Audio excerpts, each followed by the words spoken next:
Hi guys, नमस्कार, प्रणाम। आप लोग कैसे हैं? उम्मीद करते हैं कि अच्छे ही होंगे।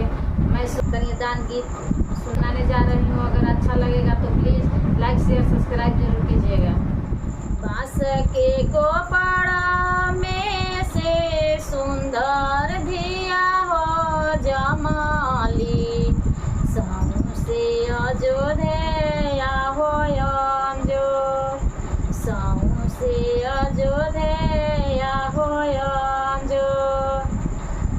बांस के कोपड़ा में से सुंदर धिया हो जमाली, सहु से अयोध्या हो अंजो, सहु से अयोध्या हो अंजो।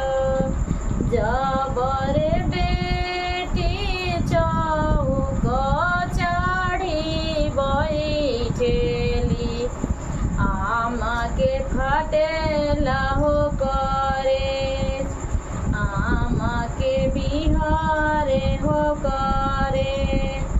जब हम जनीती की धिया कोखी हो जानी है, देहती में माहूर हो चाटा, देहती में माहूर हो चाटा।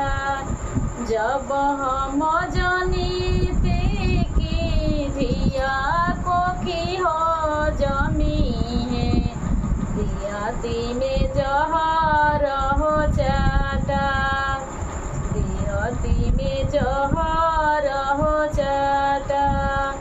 बांस के कोपड़ा में से सुंदर धिया हो जमाली, सहु से अयोध्या